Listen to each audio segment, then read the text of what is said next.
오늘 2023년 우리 처음 우리 기도 모임 시간을 통하여서 하나님께서 주시는 말씀은 이제 누가복음 5장 1절에서 11절까지 말씀인데요. 믿음으로 이제 그물을 던지라. 우리가 방금 찬양했던 바로 그 내용의 말씀을 오늘 우리 하나님의 말씀으로 받으려고 합니다.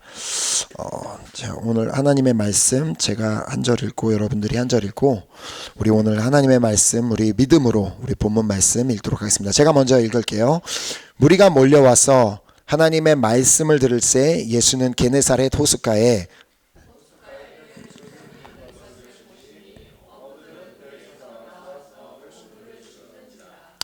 예수께서 한 배에 오르시니 그 배는 시몬의 배라. 육지에서 조금 떼기를 청하시고 앉으사 배에서 무리를 가르치시더니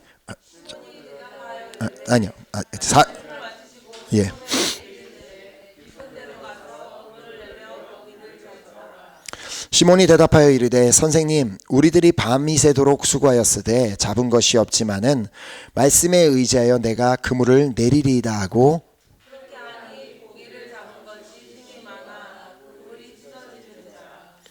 이에 다른 배에 있는 동무들에게 손짓하여 와서 도와달라 하니 그들이 와서 두 배의 채움에 잠기게 되었더라.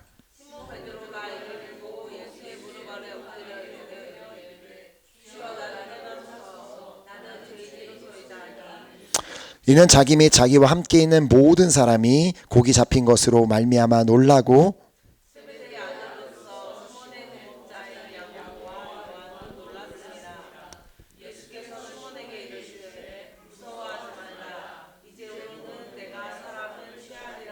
함께 읽겠습니다. 그들이 배들을 육지에 대고 모든 것을 버려두고 예수를 따르니라. 아멘, 아멘. 오늘 우리는 이 새해를 시작하는 이 시점에서 우리가 너무나도 잘 알고 있는 예수님께서 제자들을 부르시는 장면을 보면서 그냥 단순하게 이 말씀을 보는 것이 아니라 우리 새해를 시작하면서 이제 송구영신 예배를 통해 각자에게 주신 하나님의 말씀이 있습니다. 자, 그 말씀을 기억하고 그 말씀을 붙잡으면서 오늘 이 본문의 말씀을 함께 살펴보았으면 합니다.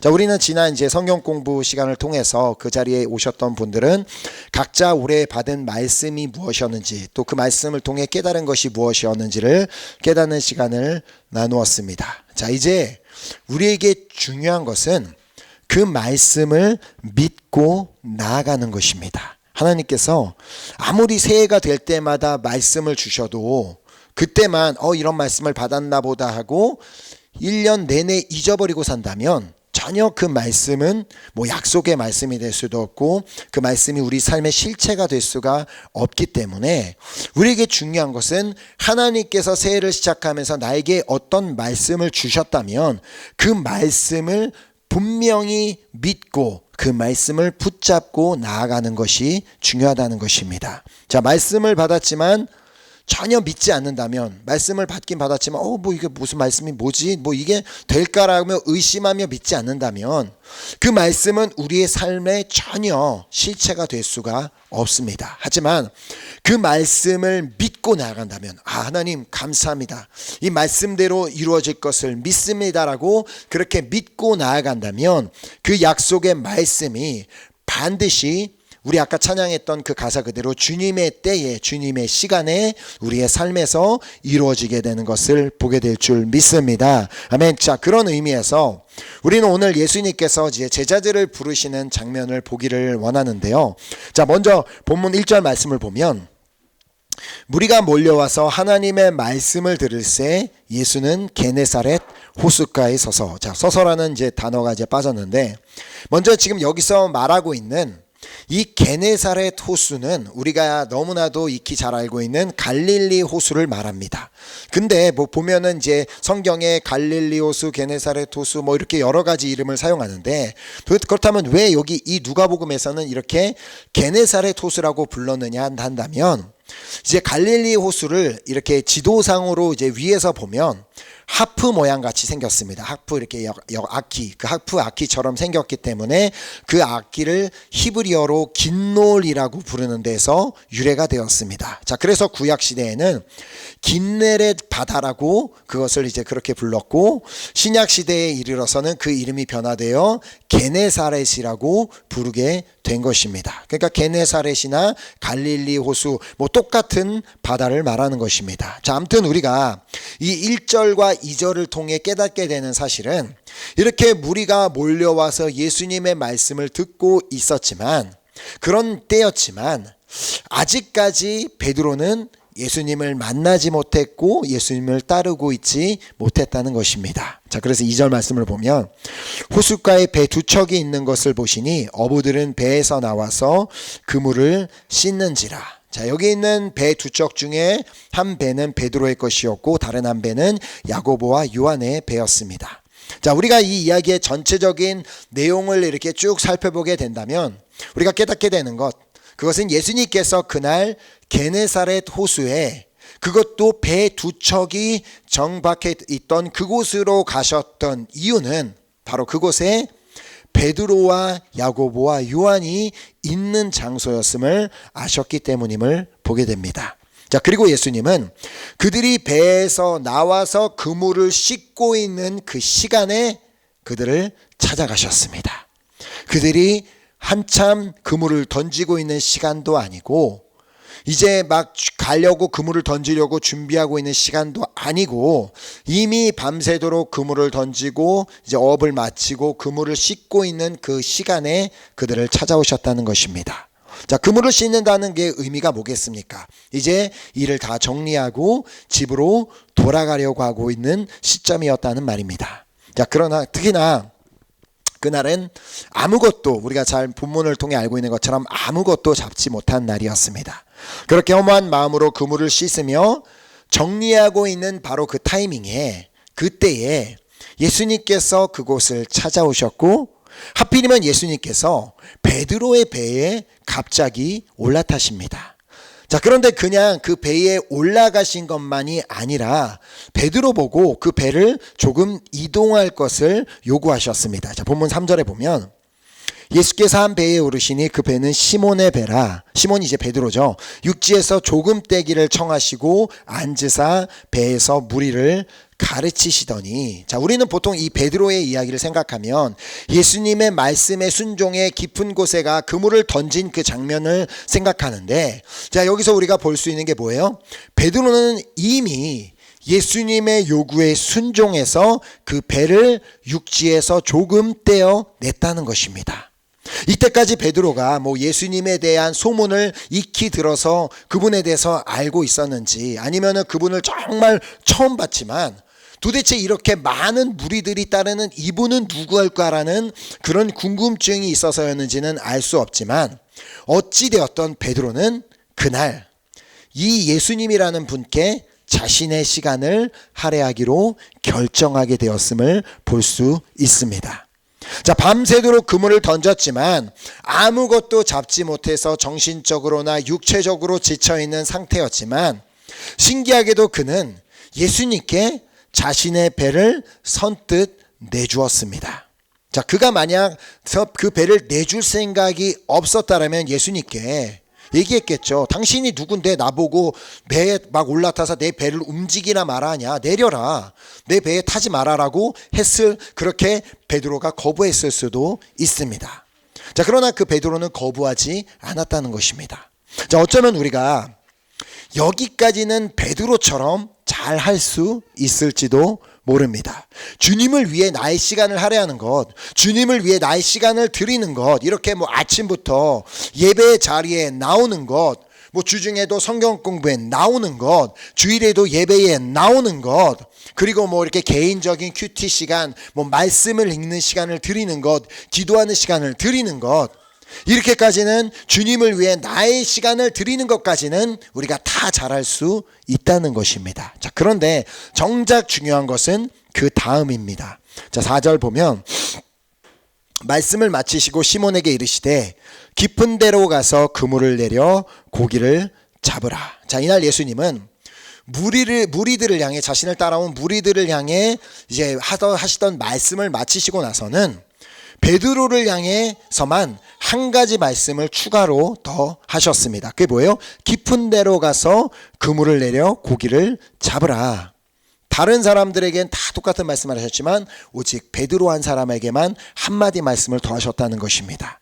자, 이날 예수님께서 무리들과 어떤 말씀을 나누셨는지는 우리가 전혀 알 수가 없지만 그 말씀을 마치신 후에 갑자기 돌아서서 베드로를 향해서 너는 깊은 데로 가서 그물을 내려 고기를 잡으라고 그렇게 말씀을 하셨다는 것입니다.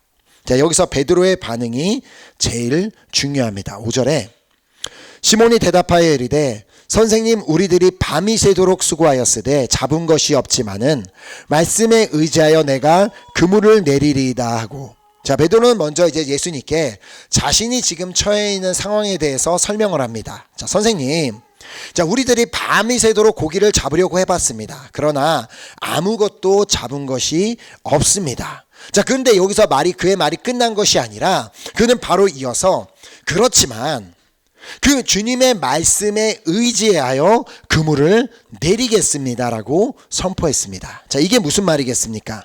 나는 분명 밤새도록 내가 노력했어도 아무것도 얻은 것은 없지만 지금 당신이 말씀하셨으니까 당신의 말씀을 한번 믿고 가보겠습니다 라는 말이었습니다.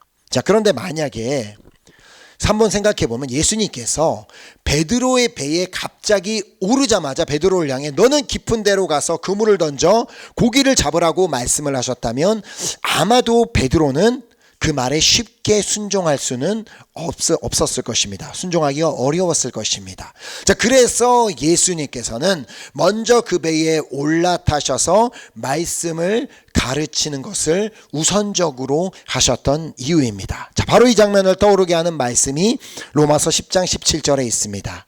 자, 그러므로 믿음은 들음에서 나며 들음은 그리스도의 말씀으로 말미암았느니라. 자, 우리가 주님의 말씀을 듣는 것이 중요한 이유입니다. 자, 그날 비록 내가 엄청난 깨달음이 왔든지 그날 잘 많이 이해가 되지 않았다 할지라도 그 주님의 말씀을 듣는 것 자체가 우리에게 중요한 이유입니다. 왜냐하면 주님의 말씀을 들음으로 말미암아 어떤 일이 생겨요? 들음으로 말미암아 우리 안에 믿음이 생겨나게 되기 때문입니다. 자, 그러므로 나의 시간을 들여 이렇게 예배 자리에 나오는 것 자체가 얼마나 우리에게 소중한지를 우리는 반드시 기억하고 생각해야만 합니다. 자, 그래서 우리에게 1년 동안 허락하신 그 모든 예배를, 그 예배 자리를 지키며 말씀을 받는 것이 우리에게 너무나 소중합니다. 자, 베드로가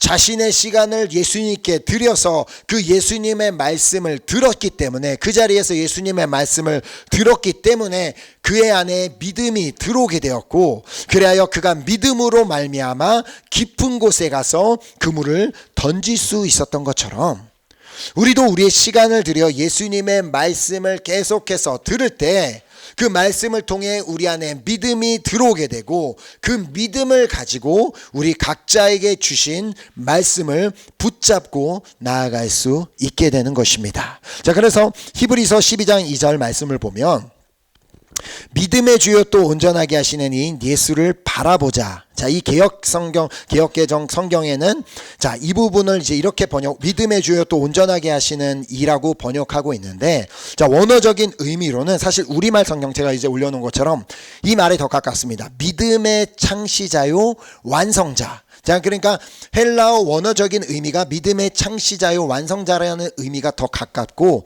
그래서 이제 불어에도 두 가지 버전을 갖고 왔는데, Le chef et le consommateur de la foi. 그러니까 consommateur는 뭐 이렇게 먹는 거, 우리처럼 뭐 consommateur 이렇게 뭘 사용하는 자가 아니라 완성한다는 의미를 갖고 있습니다. 그러니까 그 셰프 대장이자 그 모든 그 완성하시는, 믿음을 완성하시는 분이라는 의미도 번역했고, 또 그 다음이 중요합니다. l'auteur de la foi, 그러니까 믿음의 저자, 그리고 그 믿음의 저자이자 그것을 완벽하게 만드시는 분이 예수님이다라는 것을 이제 그렇게 말씀하고 있습니다. 자, 그러니까 이 모든 번역을 다 이렇게 종합을 해서 보면 우리의 예수님은 믿음의 주이자 믿음의 창시자이자 믿음의 리더이자 또한 믿음의 저자라는 말입니다. 자, 그리고 예수님께서 이 믿음을 완성하시는 분이시며 이 믿음을 온전하게 하시는 분이시며 이 믿음을 완벽하게 하시는 분이라는 말입니다. 자, 이게 뭘 의미하겠습니까? 예수님이 없이는 믿음도 있을 수 없다라는 말입니다. 자, 왜냐하면 예수님이 없다라는 말은 바로 말씀이신 예수님, 그 말씀이 우리에게 없다라는 의미이고 말씀이 없는 자에게는 당연히 믿음이 있기는 어렵기 때문입니다. 자, 그러니까 예수님이 말씀의 그 이제 저자이시기 때문에 바로 우리는 그 예수님의 말씀을 통해 우리 안에 믿음이 생겨나게 되고 그 믿음이 자라나게 되고 그 믿음이 완성되는 모든 것이 결국은 다 말씀을 통해 이루어지게 된다는 것입니다. 자, 베드로가 그날 다시 한번 그물을 던지러 깊은 곳으로 나아갈 수 있었던 이유는 바로 그가 그 자리에서 예수님의 말씀을 듣고 그 안에 믿음의 저자이신 예수님의 말씀으로 말미암아 믿음이 생겨났기 때문이었습니다. 자, 그러나 믿음이 있다고 모두가 다 믿음으로 행동하고 믿음으로 사는 것은 아닙니다. 자, 아무리 예수님께서 그 안에 말씀을 통해 믿음을 주셨다 할지라도 그 말씀을 믿고 그물을 던지러 가는 베드로와 같은 사람도 있지만 믿음을 받기는 했지만 그 믿음을 사용하지 않고 그물을 던질 생각도 하지 않는, 그리하여 믿는 대신 먼저 의심부터 걱정부터 염려부터 두려움부터 갖는 사람들이 있다는 것입니다. 자, 이러한 믿음을 바로 행함이 없는 믿음이다라고 말하고 있습니다. 자, 나는 믿는다고 말을 하는데 나는 크리스찬이다, 난 예수를 믿는다고 늘 말은 잘하고 기도도 잘하는데 예수님이 말씀을 하셔도 그 말씀에 의지하여 그물을 던질 생각을 하는 것이 아니라 우선 의심부터 이게 될까? 안 되는데 지금 내 상황이 이렇지 않은데 이건 안 될 것 같은데 라고 의심부터 하고 걱정만 하고 있는 사람이 바로 행함이 없는 믿음을 가진 사람이라는 것입니다. 행함이 있는 믿음이란 그 믿음을 사용하여 그물을 던지러 가는 사람. 그러나 행함이 없는 사람은 믿음은 갖고 있는데 그 믿음을 전혀 사용하지 않고 오히려 그 믿음을 의심하고 걱정하고 두려워하는 데 사용하는 자라는 것입니다. 자, 그래서 주님이 말씀하신 것을 우리는 기억해야 합니다. 자, 마가복음 9장 23절에 예수께서 이르시되 할 수 있거든이 무슨 말이냐, 믿는 자에게는 능히 하지 못할 일이 없느니라. 아멘. 자, 그런데 나는 혹시 예수님의 말씀을 듣고도 아니 예수님 지금 내가 처한 상황 아시잖아요, 지금 나의 상황을 다 아시잖아요, 내가 밤새도록 금을 던졌는데 아무것도 없는 거 다 아시잖아요, 그 뭐 어찌 다 방법이 없는 거 아시면서 왜 그러세요? 라고 그렇게 믿기를 어려워하고 있지는 않냐는 것입니다. 자, 주님께서 나사로 무덤 앞에서 하신 말씀을 반드시 기억하시기 바랍니다. 내가 믿으면 하나님의 영광을 보리라. 믿지 않으면 못 본다라는 말입니다. 오늘 우리가 새해를 시작하며 받은 말씀, 모든 사람과 더불어 화평함과 거룩함을 따르라, 이것이 없이는 주를 보지 못하리라는 말씀과 동일한 말씀입니다. 네가 믿지 않으면 하나님의 영광 볼 수 없다. 그러나 네가 믿으면 반드시 하나님의 영광을 보게 되겠다라는 말씀입니다. 자, 베드로는 정말 믿기 어려운 상황에 있었지만 그는 믿기로 선택했습니다. 자, 그래서 다시 본문 5절 말씀을 보면 시몬이 대답하여 이르되 선생님, 우리들이 밤이 새도록 수고하였으되 잡은 것이 없지만은 말씀에 의지하여 내가 그물을 내리리이다. 자, 오늘 우리에게도 이 믿음이 있게 되기를 소망하며 축복합니다. 자, 내 눈에 보이는 것이 없다 할지라도, 내 눈에는 빈 그물밖에 없다 할지라도, 또 이게 될까라는 생각이 들고 의심이 든다 할지라도 주님의 말씀에 의지하여 믿음으로 나아가는 자, 믿음으로 그물을 던지는 자는 반드시 주님의 역사를 보게 될 줄 믿습니다. 아멘. 그리하여 베드로에게 어떤 일이 일어나게 되었습니까? 본문 6절 7절에 그렇게 하니 고기를 잡은 것이 심히 많아 그물이 찢어지는지라. 이에 다른 배에 있는 동무들에게 손짓하여 와서 도와달라니 그들이 와서 두 배의 채움에 잠기게 되었더라. 자, 주님의 말씀에 의지하여 그물을 던졌을 때 그 그물이 찢어질 정도의 많은 양의 생선을 잡을 수 있었고 두 배에 가득 채울 정도가 되었다는 것입니다. 자, 그런데 우리가 여기서 한번 생각해 보아야 할 중요한 포인트가 있습니다. 과연 지금 이 이야기의 핵심이 이 어마어마한 양의 물고기를 잡았다는 데에 있을까요? 만약에 그게 정말 중요했다면 우와 하나님께서 이렇게 복을 주셨어, 이렇게 많은 것을 주셨어라니 그게 중요했더라면 본문은 어떻게 기록했을 거냐면 베드로와 야고보와 요한은 그날 잡은 엄청난 양의 물고기를 팔아 부자가 되었더라라는 결말이 나와야만 했습니다. 그렇게 하고 이야기는 끝났어야 됩니다. 만약에 예수님이 그들을 찾아가신 목적이 그냥 많은 양의 물고기를 잡는 것 자체가 목적이었다면 그들이 부자가 되었다라고 땡하고 이야기가 끝났어야 된다는 것입니다. 자, 어쩌면 이것은 우리 모두가 소망하는 결말일지도 모릅니다. 우리 내면에는 어찌 보면 다 이걸 소망하고 있을지도 모릅니다. 나도 어떻게 보면 어느 날 그냥 주님께서 이만한 양의 물고기를, 어마어마한 양의 물고기를 우리 교회에, 내 삶에 주시기를 원하고 있을지도 모릅니다. 자, 그러나 지금 이 사건의 핵심은 그 많은 양의 물고기를 잡아 올린 것 자체가 아니라 어떻게 그 사건이 일어나게 되었는지가 이 사건의 핵심이라는 것입니다. 이 사건의 핵심은 주님께서 주신 말씀을 믿고 나아가는 자에게 하나님께서 어떻게 역사하여 주시는지를 보여주신 것입니다. 자, 그래서 다음 절에 보면 8절에 보면 시몬 베드로가 이를 보고 예수의 무릎 앞에 엎드려 이르되 주여 나를 떠나소서 나는 죄인으로소이다 하니, 만약 베드로의 포커스가 그날 그가 잡았던 많은 양의 물고기에 포커스가 맞춰져 있었더라면 그가 베드로가 예수님의 무릎 아래 엎드려 뭐라고 했겠어요? 아이고 주님 감사합니다. 아이고 내가 드디어 구하던 것을 주셨군요 라고 하며 그냥 감사했을 것입니다. 그런데 베드로가 지금 그 예수님 앞에서 뭐라고 말했습니까? 주여 나를 떠나소서 나는 죄인으로소이다. 그러니까 베드로의 그 포커스 역시도 그 많은 양의 물고기 자체에 있었던 것이 아니라는 것입니다. 자, 이 말은 그가 그 사건을 통하여 바로 자신의 눈앞에 있는 그 예수님이 누구신지를 정확하게 깨달아 알게 되었음을 의미합니다.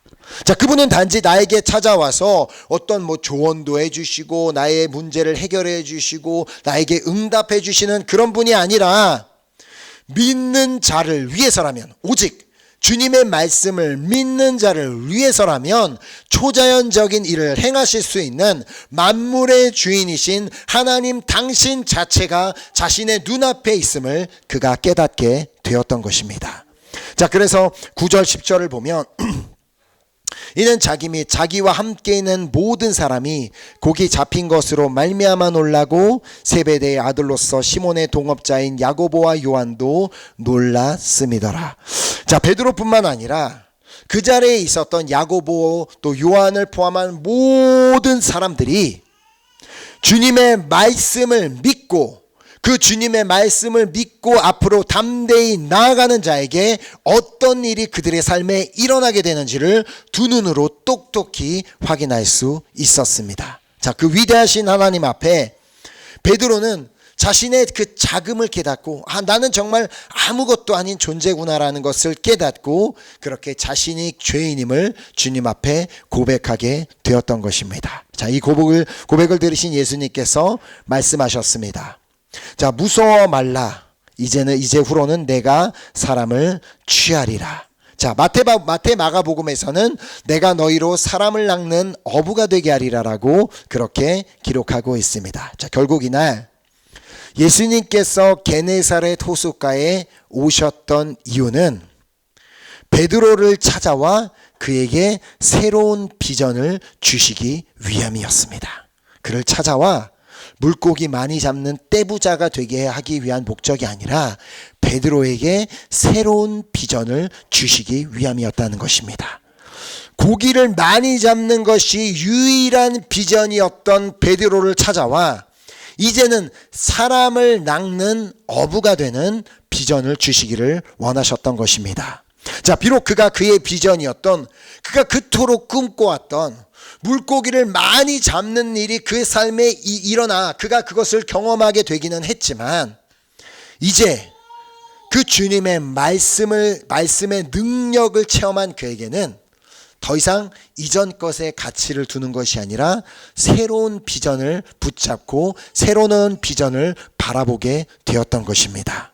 자, 이제후로는 내가 사람을 취하리라는 그 말씀의 뜻이 아직까지는 뭔지는 정확하게 잘 모르겠지만, 그러나 자신의 주님의 말씀을 의지하여 나아갔을 때 하나님께서 친히 모든 것을 역사해 주시고 이루어 주시는 것을 보면서, 그냥 앞으로 사람들을 향해서도 주님의 말씀대로 말씀을 의지하여 나아가면 주님께서 다 이루시겠구나라는 그 믿음이 생기게 되었던 것입니다. 자, 그것이 바로 그가 얻게 된 새로운 비전이었습니다. 자, 그리하여 베드로뿐만 아니라 야고보와 요한도 함께 모든 것을 버리고 예수님을 따르게 되었던 것입니다. 바로 나에게 그 삶의 그 무엇을 따르는 것보다 바로 그 주님의 말씀을 따르는 것, 그 주님의 말씀에 순종하고 그 말씀을 의지하고 그 말씀을 믿으며 나아갈 땐 주님께서 나의 삶의 모든 것을 친히 다 이루어 주실 것이라는 그 분명한 확신이 생기고, 바로 그 비전, 그 비전이 생겼기 때문에 그날 과감하게 모든 것을 다 버리고 예수님을 따를 수가 있게 되었던 것입니다. 자, 우리 모두도 새해가 시작되기는 했지만, 2023년 새로운 해가 왔다 하면 새해가 시작되긴 했지만, 여전히 나의 삶은 밤새 물고기를 한 마리도 잡지 못한 채 그렇게 그물을 씻고 있는 베드로처럼 보일 수도 있습니다. 그냥 아무것도 보이지 않는 그러한 삶으로 보일 수 있다는 것입니다. 자, 하지만 새해를 시작하며 예수님께서 베드로에게 그 말씀을 주셨던 것처럼 우리 한 사람 한 사람에게도 분명한 말씀을, 약속의 말씀을 주셨습니다. 자, 이제 그 말씀을 듣고 그 말씀을 의지하며 믿으며 그물을 던지러 갈 것인지 아닌지는 철저히 나에게 달려 있습니다. 베드로가 그날 예수님의 그 음성을 들었지만 그가 배를 타고 깊은 곳으로 나가지 않았다면 그 말씀이 이루어질 수 없었던 것처럼, 우리도 분명한 정말 믿기 어려운 약속의 말씀을 받았다 할지라도 그것을 내가 믿으며 나아가면 그대로 이루어지지만, 이거 모르겠는데 하면 그냥 그렇게 되겠지 하면서 잘 모르겠어 하고 내려놓고 잊어버린다면 그것은 결코 우리의 삶에 일어날 수 없게 된다는 것입니다. 자, 그 믿음은, 그래서 이제 중요한 것은 그 믿음은 나에게서 나는 것이 아니라 오직 믿음의 저자이신 예수님으로부터 나오기 때문에 우리가 해야 할 일은 2023년에 계속해서 예배 자리를 지키며 그렇게 나아갈 때 그때그때마다 주시는 말씀으로 말미암아 우리의 믿음을 새롭게 하여 주시고 굳건하게 하여 주셔서 우리에게 주신 그 말씀을 향해 믿음으로 그물을 던지며 계속해서 그 주님의 말씀을 의지하며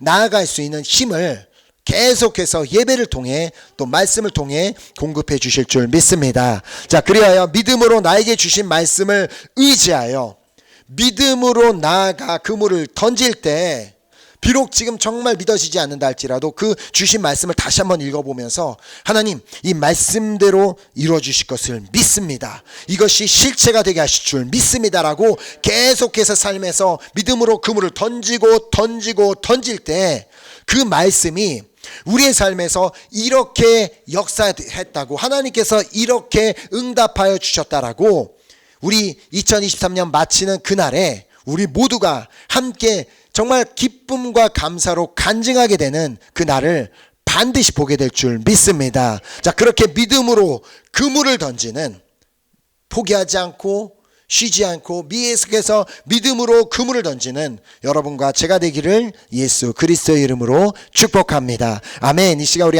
다시 한번 우리 찬양 드리고 우리 또 결단하는 기도하는 시간 갖도록 하겠습니다.